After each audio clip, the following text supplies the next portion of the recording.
আজকে যে চ্যাপ্টারটা পড়াবো সেটা হচ্ছে পরমাণুর নিউক্লিয়াস। আচ্ছা, পরমাণুর নিউক্লিয়াস আমরা ক্লাস 9-এ পড়েছি যে পরমাণুর দুটি অংশ, একটা পরমাণুর নিউক্লিয়াস আর একটাকে বলা হয় পরমাণুর নিউক্লিয়াস বহির্ভূত অংশ। আচ্ছা, পরমাণুর নিউক্লিয়াস বহির্ভূত অংশে কি থাকে? সেখানে থাকে ইলেকট্রন, আর নিউক্লিয়াসে কি থাকে? নিউট্রন আর হচ্ছে প্রোটন। তো সেই পরমাণুর নিউক্লিয়াস চ্যাপ্টারটা আজকে আমরা পড়ব। প্রথম যে পয়েন্টটা আমরা পড়ব সেটা হচ্ছে তেজস্ক্রিয়তা বা রেডিও অ্যাক্টিভিটি। সেই রেডিও অ্যাক্টিভিটিটা কি? কিছু কিছু ভারী মৌল আছে, সাপোজ ইউরেনিয়াম, থোরিয়াম, রেডিয়াম, এরা কি করে? এরা একটা কোনো রকম বাহ্যিক শর্ত ছাড়াই স্বতঃস্ফূর্তভাবে কিছু রশ্মি এরা বিকিরণ করে, যেমন আলফা রশ্মি, বিটা রশ্মি, গামা রশ্মি। এই রশ্মি শুধু নির্গমন করে না, সাথে নতুন মৌলে রূপান্তরিত হয়। এই যে ঘটনা, এই ঘটনাটাকেই বলা হয় তেজস্ক্রিয়তা। আর যে সমস্ত মৌল এই তেজস্ক্রিয়তা প্রদর্শন করে তাদেরকে কি বলা হয়? তাদেরকে বলা হয় তেজস্ক্রিয় মৌল। এই তেজস্ক্রিয়তা আবিষ্কারক কে ছিলেন? বিজ্ঞানী হেনরি বেকারেল। আচ্ছা, নেক্সট পয়েন্ট আমরা কিসে যাব? যে এই তেজস্ক্রিয়তার কারণ কি? তেজস্ক্রিয়তার কারণ হিসাবে আমরা বলতে পারি পরমাণুর নিউক্লিয়াসে আছে কি? নিউট্রন আর প্রোটন। সেই নিউট্রন বাই প্রোটন এই যে রেশিও, এই রেশিও যখনই 1.5-এর বেশি হয়ে যাবে তখনই মৌলগুলি স্বাভাবিক তেজস্ক্রিয়তাটা দেখায়। ইন জেনারেল আমরা দেখতে পাই যেসব মৌলের পারমাণবিক সংখ্যা 82-র বেশি অথবা পারমাণবিক গুরুত্ব 206-এর বেশি, তারা এই তেজস্ক্রিয়তা প্রদর্শন করে। নেক্সট পয়েন্ট যেটায় আমরা আসতে পারি যে এই তেজস্ক্রিয়তার বৈশিষ্ট্যের মধ্যে প্রথম উল্লেখযোগ্য পয়েন্ট যেটা, সেটা হচ্ছে পরমাণু নিউক্লিয়াস, মানে সেখানে কে আছে? প্রোটন আর নিউট্রন। এই যে তেজস্ক্রিয়তা, এই তেজস্ক্রিয়তা এই পরমাণুর নিউক্লিয়াস রিলেটেড। তার মানে কি? নিউক্লিয়াসের বাইরে অবস্থিত ইলেকট্রনের সাথে এই তেজস্ক্রিয়তার কোনো সম্পর্ক থাকে না। দ্বিতীয়ত কি? বাহ্যিক শর্ত নিরপেক্ষ। বাহ্যিক শর্ত নিরপেক্ষ মানে কি? যেমন বাহ্যিক চাপ, উষ্ণতা, রাসায়নিক বিক্রিয়া, তড়িৎক্ষেত্র, চুম্বক ক্ষেত্র বা রাসায়নিক গঠন ইত্যাদি তেজস্ক্রিয়তাকে প্রভাবিত করে না। আর কি? 3 ধরনের রশ্মি নির্গত করে, আলফা রশ্মি, বিটা হতে পারে, গামা রশ্মি হতে পারে। নেক্সট পয়েন্ট আমরা যেটা পড়তে পারি যে তেজস্ক্রিয়তার পরিমাপ। তেজস্ক্রিয়তার পরিমাপ মানে তেজস্ক্রিয়তার এই পরিমাপটা আমরা করি তেজস্ক্রিয়তার সক্রিয়তা উপর নির্ভর করে। তো এই সক্রিয়তাটা কি? সক্রিয়তাটা হলো কোনো তেজস্ক্রিয় পদার্থে প্রতি সেকেন্ডে কতগুলো নিউক্লিয়াসের বিঘটন হয় তাকেই বলা হয় ওই পদার্থের সক্রিয়তা। কি না? প্রতি সেকেন্ডে কতগুলো নিউক্লিয়াসের বিঘটন হয়। এরপর জানবো এর একক। এই সক্রিয়তার এসআই একক হচ্ছে বেকারেল। বেকারেল মানে 1 সেকেন্ডে একটা নিউক্লিয়াসের বিঘটন। যদিও এসআই একক বেকারেল, এর একটা প্রচলিত একক আছে যেটাকে বলা হয় কুরি। আমাদের জানতে হবে এই কুরি ও বেকারেলের মধ্যে সম্পর্কটা কি। মনে রাখবে 1 কুরি সমান 3.7 × 10⁻10 বেকারেল। ওকে, এরপর নেক্সট আমরা যে টপিকে আসব সেটা হচ্ছে আলফা, বিটা ও গামা সম্বন্ধে আমরা কিছু তথ্য জানব। আচ্ছা, আলফা কি? আলফা হলো ধনাত্মক আধানযুক্ত হিলিয়াম কণার স্রোত। হিলিয়াম কি? 2He4, সেখান থেকে 2টো ইলেকট্রন বেরিয়ে গেছে, দিয়ে কি হয়েছে? 2 একক ধনাত্মক আধানযুক্ত হিলিয়াম কণার স্রোত। নেক্সট পয়েন্ট কি আসছি? বিটা। বিটা কি? বিটা হলো ঋণাত্মক আধানযুক্ত দ্রুতগামী ইলেকট্রনের স্রোত, যেটাকে আমরা কি দিয়ে ডিনোট করছি? -1e0। নেক্সট পয়েন্টে কি আসি? গামা। গামা কি? নিস্তড়িত তড়িৎচুম্বকীয় তরঙ্গ। তাহলে কি দেখলাম? আলফা রশ্মি ধনাত্মক আধানযুক্ত, বিটা রশ্মি ঋণাত্মক আধানযুক্ত, আর গামা রশ্মি কি? নিস্তড়িত, তড়িৎ চুম্বকীয় তরঙ্গ, মানে এর কোনো আধান নেই। এরপর কি? ভর। আলফা রশ্মির যদি ভর দেখি, দেখব 6.64 ইন্টু 10⁻⁻27 কেজি। বিটা রশ্মির ভর কত? 9.1 ইন্টু 10⁻31 কেজি। মনে রাখবে গামা রশ্মি ভরহীন, গামা রশ্মির কোনো রকম ভর থাকে না। এরপর যেটা ইম্পর্টেন্ট দুটো ধর্ম পড়তে হবে এই রশ্মির, যেটা হচ্ছে ভেদন ক্ষমতা আর হচ্ছে আয়নায়ন ক্ষমতা। খুব ইম্পর্টেন্ট কোশ্চেন হিসাবে আসে এই আলফা, বিটা ও গামা রশ্মির ভেদন ক্ষমতার ক্রম এবং আয়নায়ন ক্ষমতার ক্রম। মনে রাখবে ভেদন ক্ষমতার ক্রম আমরা দেখব যে আলফা রশ্মির ভেদন ক্ষমতা সব থেকে কম। কার সব থেকে বেশি? গামার। আর মাঝে কে আছে? বিটা। আরেকটা মনে রাখার সুবিধার্থে তোমাদের বলে রাখি, মনে রাখবে ভেদন ক্ষমতার যে অর্ডার, আয়নায়ন ক্ষমতার অর্ডার ঠিক তার বিপরীত। অতএব আয়নায়ন ক্ষমতা কার সব থেকে বেশি? আলফার, তারপরে বিটা, তারপরে হচ্ছে গামা। FD clear? এরপর আমরা তাহলে কী কী রশ্মি জানলাম? আলফা, বিটা আর গামা। এরপর আমরা দেখছি যে তেজস্ক্রিয় মৌল থেকে এই রশ্মিগুলো নির্গত হয়। তাহলে এই রশ্মিগুলো নির্গত হলে হয় কি? তেজস্ক্রিয় রশ্মিগুলো নির্গত হলে প্রথমে আমরা আসি আলফার কথায়। একটি আলফা কণা যদি কোনো তেজস্ক্রিয় মৌল থেকে নির্গত হয়, তাহলে তার ভর সংখ্যা 4 একক এবং পারমাণবিক সংখ্যা 2 একক কমে যায়। আবার কি বললাম? ভর সংখ্যা 4 একক এবং পারমাণবিক সংখ্যা 2 একক কমে যায়। তো আলফা কণাকে আমরা কি দিয়ে ডিনোট করছি? 2He4। তাহলে ক্লাস 9-এ আমরা দেখেছি সংকেতের নিচে যেটা থাকে সেটা কি কাকে ডিনোট করে? পারমাণবিক ক্রমাঙ্ককে বা পারমাণবিক সংখ্যাকে, আর ওপরেরটা ডিনোট করে ভর সংখ্যাকে। তার মানেই তো এটা দেখেই আমরা বুঝতে পাচ্ছি যে ভর সংখ্যা 4 একক এবং পারমাণবিক সংখ্যা 2 একক কমে যাবে। একটা ইম্পর্টেন্ট জিনিস বলে রাখি, এই তেজস্ক্রিয়তা রিলেটেড প্রবলেমগুলোতে মনে রাখবে অ্যারোর বাঁ দিকে এবং ডান দিকে, ওপরে অর্থাৎ টোটাল ভর সংখ্যা এবং নিচে অর্থাৎ টোটাল পারমাণবিক সংখ্যা বাঁ দিক এবং ডান দিকে যেন সবসময় সমান থাকে। সাপোজ এই রিয়াকশনটাই আমি বলছি 92 ইউরেনিয়াম 238, এখান থেকে যদি একটা আলফা কণা বেরিয়ে যায়, মানে 2He4 বেরিয়ে যায়, তাহলে তার পারমাণবিক ক্রমাঙ্ক 2 একক এবং ভর সংখ্যা 4 একক কমে যাবে।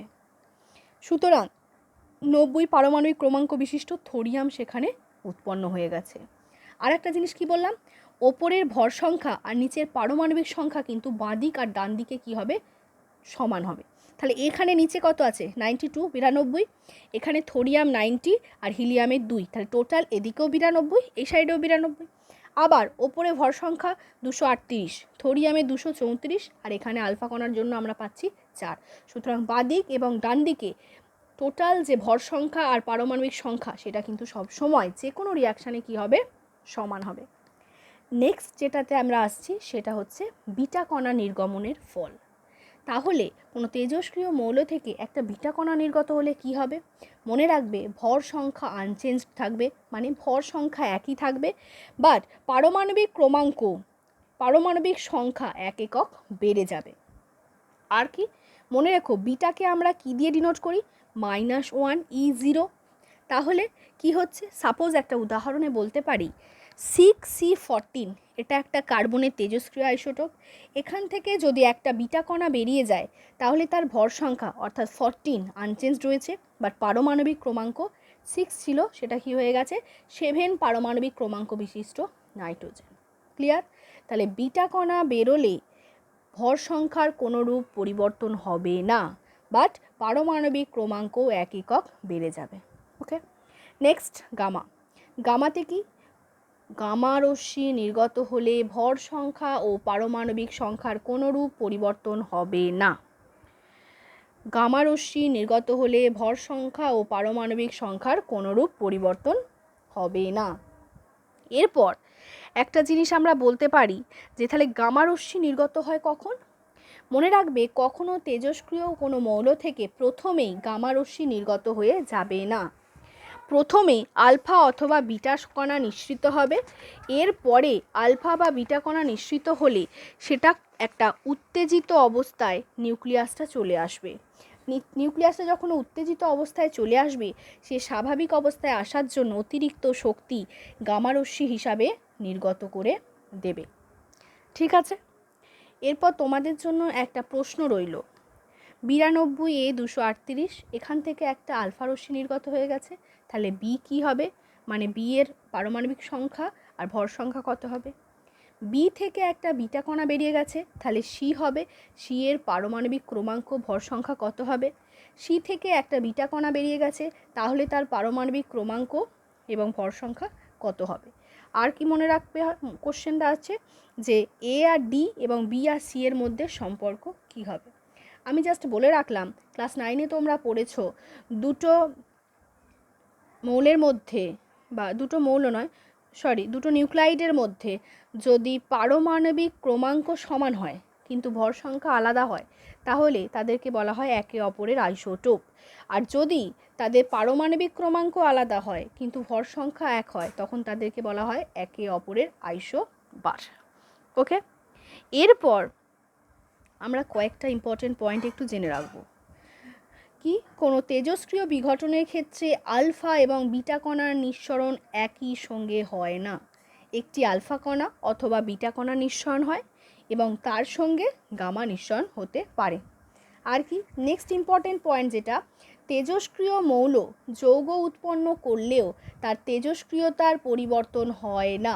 মানেটা কি, কোনো মৌল যখন যৌগ উৎপন্ন করে তখন কে বিক্রিয়ায় অংশগ্রহণ করে? নিউক্লিয়াস বহির্ভূত ইলেকট্রন। তাই জন্য আর আমরা কি জানি, তেজস্ক্রিয়তা একটা নিউক্লিয় ঘটনা। তাই তেজস্ক্রিয়তা যেহেতু নিউক্লিয় ঘটনা, তো সেখানে বাইরের কক্ষের ইলেকট্রন অংশগ্রহণ করে যৌগে পরিণত হলেও মৌলটার তেজস্ক্রিয়তার কোনো পরিবর্তন কিন্তু সেখানে দেখা যাবে না। এরপর একটা ইম্পর্টেন্ট জিনিস, খুবই ইম্পর্টেন্ট, যেটা ভাবনার ব্যাপার, যে আমরা বলছি বিটা কণা হচ্ছে দ্রুতগামী ইলেকট্রনের স্রোত। এবার আমরা কি জানি, ইলেকট্রন থাকে কোথায়? ইলেকট্রন থাকে নিউক্লিয়াস বহির্ভূত অঞ্চলে, মানে নিউক্লিয়াসের বাইরে। তাহলে নিউক্লিয়াস থেকে বিটা কণা বেরোচ্ছে কিভাবে? সেটা হচ্ছে প্রতিনিয়ত নিউক্লিয়াসে প্রোটন আর নিউট্রনের মধ্যে একটা এক্সচেঞ্জ হয়, প্রোটন নিউট্রনে, নিউট্রন প্রোটনে পরিণত হয়। তো সেক্ষেত্রে যখন একটা নিউট্রন একটা প্রোটনে পরিণত হয়, তখন তার সাথে একটা বিটা কণা মানে ইলেকট্রন নির্গত হয়, সেই ইলেকট্রনটা বিটা কণা রূপে বেরিয়ে আসে। আর একটা জিনিস মনে রাখবে, প্রোটন সংখ্যা পরিবর্তিত যেহেতু হয়ে যায়, তখন কিন্তু অন্য মৌল উৎপন্ন হয়। বাট যখন পরমাণুর বহিস্থ কক্ষ থেকে ইলেকট্রন বর্জিত হয়, তখন তার নিউক্লিয়াসের প্রোটন সংখ্যা একই থাকে। তাহলে কি উৎপন্ন হয়? শুধু ওই একই মৌলের ক্যাটায়ন উৎপন্ন হয়। এই ব্যাপারগুলো একটু জেনে রাখতে হবে। এরপর যে ইম্পর্টেন্ট পয়েন্টে আসি, সেটা হচ্ছে তেজস্ক্রিয়তার ব্যবহার। যে কোনো পাঠ্য বইয়ে তোমরা এটা পড়ে নিও, তবু কয়েকটা শর্ট কোশ্চেনের জন্য ইম্পর্টেন্ট কয়েকটা তেজস্ক্রিয় আইসোটোপ আমি এখানে বলে দিলাম। যেটা হচ্ছে মৃত জৈব বস্তু, যেমন উদ্ভিদ প্রাণীর বয়স নির্ণয়ে লাগে তেজস্ক্রিয় কার্বনের তেজস্ক্রিয় আইসোটোপ C14। পুরাতন পাথরের বয়স নির্ণয় করতে লাগে ইউরেনিয়ামের একটা তেজস্ক্রিয় আইসোটোপ ইউরেনিয়াম 238। থাইরয়েডের চিকিৎসা এবং থাইরয়েড রোগ নির্ণয়ে লাগে তেজস্ক্রিয় আয়োডিন। লিউকোমিয়া মানে যে ব্লাড ক্যান্সার বা মস্তিষ্কের টিউমার চিকিৎসায় লাগে তেজস্ক্রিয় ফসফরাস। ম্যালিগনেন্ট ক্যান্সারের চিকিৎসায় তেজস্ক্রিয় কোবাল্ট ব্যবহৃত হয়। হার্টের রক্ত পরিবহন সংক্রান্ত চিকিৎসায় তেজস্ক্রিয় সোডিয়াম ব্যবহৃত হয়। তেজস্ক্রিয়তার ব্যবহারগুলো একটু তোমরা পড়ে নিও। নেক্সট একটা ইম্পর্টেন্ট টপিক হচ্ছে, একটা কোশ্চেন আসে যে তেজস্ক্রিয় ধাতুর খনিতে হিলিয়াম গ্যাস পাওয়া যায় কেন? কেন পাওয়া যায়? কারণ তেজস্ক্রিয় ধাতুর খনি, তেজস্ক্রিয় যে ধাতু, সেই মৌল থেকে আলফা রশ্মি নির্গত হয়। এবার আলফা রশ্মি কি? 2 একক ধনাত্মক আধানযুক্ত হিলিয়াম কণার স্রোত। তাহলে সেই হিলিয়ামগুলো যদি পারিপার্শ্বিক পরিবেশ থেকে দুটো ইলেকট্রন নেয়, তখন সে হিলিয়াম পরমাণুতে পরিণত হয় এবং সেটাই গ্যাস হিসাবে খনিতে আবদ্ধ থাকে। তাই আমরা তেজস্ক্রিয় ধাতুর খনিতে হিলিয়াম গ্যাস পেয়ে থাকি। ঠিক আছে, এইটা খুব ইম্পর্ট্যান্ট কোশ্চেন, তোমরা একটু পড়ে নিও।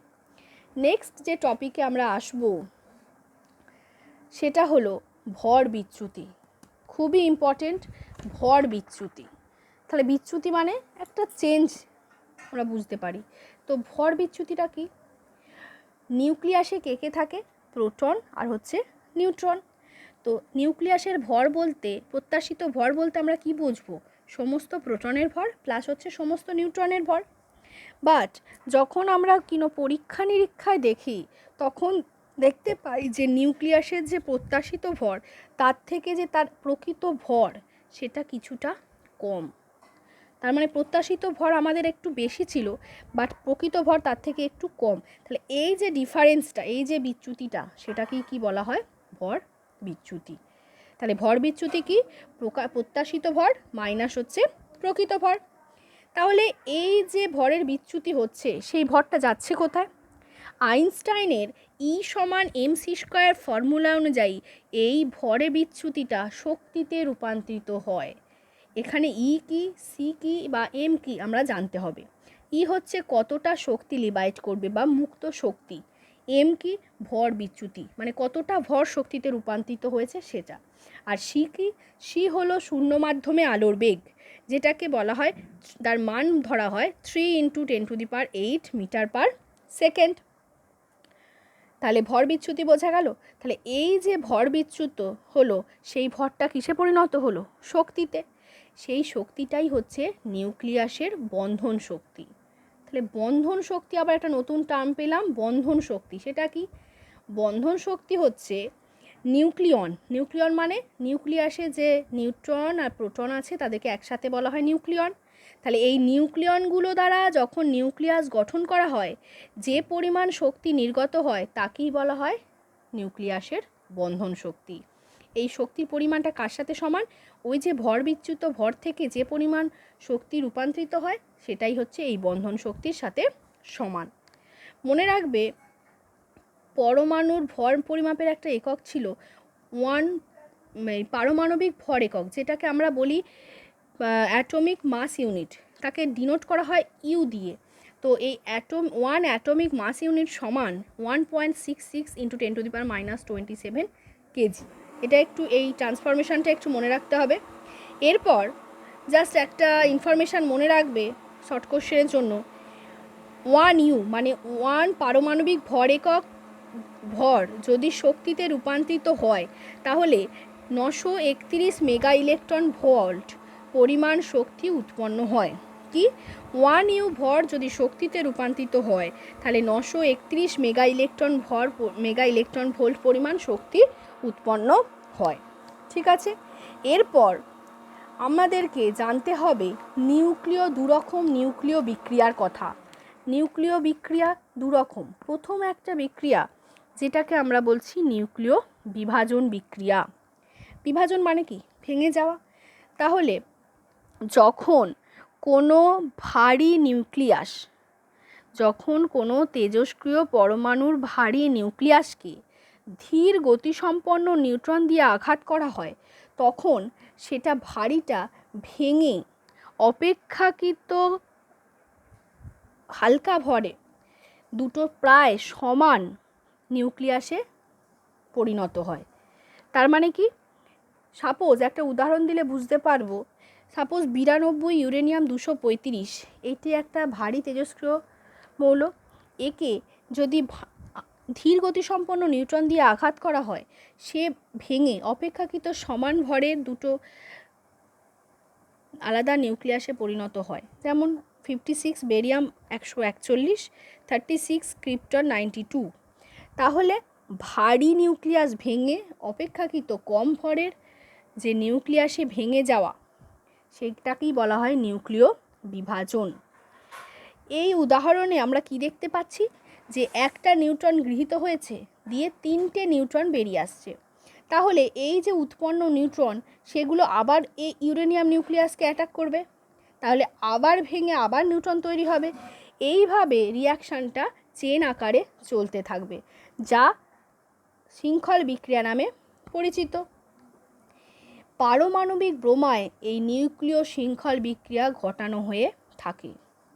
এই পারমাণবিক বোমা আমরা ইউজ দেখেছিলাম 1945-এ দ্বিতীয় বিশ্বযুদ্ধে 6ই আগস্ট জাপানের হিরোশিমায় এবং 9ই আগস্ট নাগাসাকিতে এই পারমাণবিক বোমা বিস্ফোরণ হয়েছিল। কত মৃত্যু হয়েছিল এই দুর্ঘটনার ফলে, এবং এটা একটা মারাত্মক ক্ষতি হয়ে গেছিল। যাই হোক, এই শৃঙ্খল বিক্রিয়া বর্তমানে মানব কল্যাণেও ইউজ করা পসিবল হয়েছে। কিসের দ্বারা? নিউক্লিয়ার রিঅ্যাক্টরের দ্বারা। নিউক্লিয়ার রিঅ্যাক্টরটা কি? নিউক্লিয়ার রিঅ্যাক্টর হলো নিউক্লিয় চুল্লি, যেখানে এই শৃঙ্খল বিক্রিয়াকে নিয়ন্ত্রণ করা সম্ভব হয়েছে। এই শৃঙ্খল বিক্রিয়াকে নিয়ন্ত্রণ করা সম্ভব হয়ে এই যে নিউক্লিয় বিভাজন বিক্রিয়ায় যে তাপ শক্তিটা উৎপন্ন হয়, সেই তাপ শক্তিকে স্টিম জেনারেটরে স্টিম উৎপাদন করা হয়। তারপরে টারবাইন ঘুরিয়ে কি করা হয়? বিদ্যুৎ শক্তি উৎপন্ন করা হয়। এই নিউক্লিয় রিঅ্যাক্টরে নিউক্লিয় শক্তি থেকে তড়িৎ শক্তি উৎপন্ন করা সম্ভব হয়েছে, যেটাকে মানব কল্যাণে ব্যবহার করা হয়। তো এই নিউক্লিয়ার রিঅ্যাক্টরের জ্বালানি হিসাবে 92 ইউরেনিয়াম 235-এর যে আইসোটোপ, এই আইসোটোপ সমৃদ্ধ ইউরেনিয়াম দণ্ড জ্বালানি হিসাবে ব্যবহার করা হয়। মডারেটর হিসাবে ভারী জল বা গ্রাফাইট ব্যবহার করা হয়, এবং নিয়ন্ত্রক দণ্ডরূপে ক্যাডমিয়ামের ব্যবহার আছে। যদিও নিউক্লিয়ার রিঅ্যাক্টর মানব কল্যাণে ব্যবহার করা হয়, দুটো নিউক্লিয় দুর্ঘটনা ঘটে গেছে ভয়ানক। মনে রাখবে সালটা। চেরনোবিল দুর্ঘটনা 1986 সালের 26শে এপ্রিল হয়েছিল। চেরনোবিল দুর্ঘটনা 1986 সালের 26শে এপ্রিল, এই তারিখটা মনে রাখবে। ফুকুশিমা দুর্ঘটনা হয়েছিল 2011 সালের 11ই মার্চ, যা ভয়ঙ্কর একটা পরিণতি ছিল। যাই হোক, এই দুর্ঘটনাগুলো ঘটে গেছে, তবুও আমরা নিউক্লিয়ার রিঅ্যাক্টরকে মানব কল্যাণে ব্যবহার করি। নেক্সট এবং লাস্ট টপিক, যেটা হচ্ছে নিউক্লিয় সংযোজন। তো আমরা প্রথমে কি পড়লাম? নিউক্লিয় বিভাজন। নেক্সট যেটা পড়বো সেটা হচ্ছে নিউক্লিয় সংযোজন। তো নিউক্লিয় সংযোজন কি? সংযোজন মানে জুড়ে যাওয়া। কারা জুড়বে? অপেক্ষাকৃত হালকা নিউক্লিয়াস। অপেক্ষাকৃত হালকা নিউক্লিয়াস জুড়ে কি তৈরি হবে? ভারী নিউক্লিয়াস। তো নিউক্লিয় সংযোজন বিক্রিয়ায় কি হয়? যে নিউক্লিয় বিক্রিয়ায় 2 বা তার বেশি হালকা পরমাণুর নিউক্লিয়াস যুক্ত হয়ে ভারী নিউক্লিয়াস গঠন করে, এবং সাথে কি তৈরি হয়? বিপুল পরিমাণ শক্তি উৎপন্ন হয়, সেই বিক্রিয়াকে বলা হয় নিউক্লিয় সংযোজন। যেমন একটা ডয়টেরন নেওয়া হয়েছে। ডয়টেরনটা কি? ডয়টেরনটা হচ্ছে ডয়টেরিয়ামের নিউক্লিয়াস, আর ট্রাইট্রন নেওয়া হয়েছে, যেটা হচ্ছে ট্রিটিয়ামের নিউক্লিয়াস। এই দুটো নিউক্লিয়াসের যদি ফিউশন করি, তাহলে কি সেগুলো থেকে জুড়ে গিয়ে হিলিয়াম উৎপন্ন হয়, সাথে প্রচুর পরিমাণ শক্তি উৎপন্ন হয়। এবার এই নিউক্লিয় সংযোজন বিক্রিয়ায় দুটো নিউক্লিয়াসকে কাছে আনা হচ্ছে, তাহলে দুটো নিউক্লিয়াসের মধ্যকার যে বিকর্ষণ, সেই বিকর্ষণটা অতিক্রম না করলে নিউক্লিয় সংযোজন বিক্রিয়া পসিবল হবে না। তো এই যে একটা তাপ শক্তির প্রয়োজন হয়, যে তাপ শক্তিটা ব্যবহার করে দুটো নিউক্লিয়াসের মধ্যকার বিকর্ষণটাকে আমরা অতিক্রম করতে পারি, তাই নিউক্লিয় সংযোজন বিক্রিয়া ঘটানোর জন্য প্রচুর পরিমাণ উষ্ণতা বা টেম্পারেচারের প্রয়োজন হয়। প্রায় 10⁷ কেলভিন টেম্পারেচারের প্রয়োজন হয়। যে টেম্পারেচারটা তৈরি করার জন্য আমরা কোনো নিউক্লিয় সংযোজন বিক্রিয়া ঘটানোর আগেই নিউক্লিয় বিভাজন বিক্রিয়া ঘটিয়ে নিই। যে নিউক্লিয় বিভাজন বিক্রিয়ার ফলে প্রচুর পরিমাণ তাপশক্তি উৎপন্ন হয়, সেই তাপশক্তিকে কাজে লাগিয়ে আমরা নিউক্লিয় সংযোজন প্রক্রিয়াটা সম্পন্ন করি। এর অ্যাপ্লিকেশান কোথায় আছে? হাইড্রোজেন বোমা তৈরি করতে এই নিউক্লিয় ফিউশন বিক্রিয়া কাজে লাগানো হয়। সূর্য নক্ষত্রগুলোতে সব সময় নিউক্লিয় সংযোজন বিক্রিয়া চলছে। তো এই হচ্ছে সমস্ত তেজস্ক্রিয়তা চ্যাপ্টার। এই চ্যাপ্টার তোমরা ভালো করে পড়বে। আমি দুটো কোশ্চেন দিলাম, বাড়িতে প্র্যাকটিস করবে। নিউক্লিয় বিভাজন ও নিউক্লিয় সংযোজনের পার্থক্য পড়বে। আর সাথে একটা নিউক্লিয়াস এক্স থেকে আলফা কণা নির্গত হয়েছে, তার ফলে ওয়াই তৈরি হয়েছে। এই এক্স আর ওয়াইয়ে আমি এ আর জেডের মানটা, মানে এক্সের ভর সংখ্যা আর ওয়াইয়ের পারমাণবিক সংখ্যা, সেটা আমরা দিইনি। উপরিউক্ত বিক্রিয়া থেকে এ ও জেডের মান তোমাদেরকে নির্ণয় করতে হবে। তো এই ছিল আজকের মতো লেসন। এর পরের দিন আমরা নতুন একটা চ্যাপ্টার শুরু করব।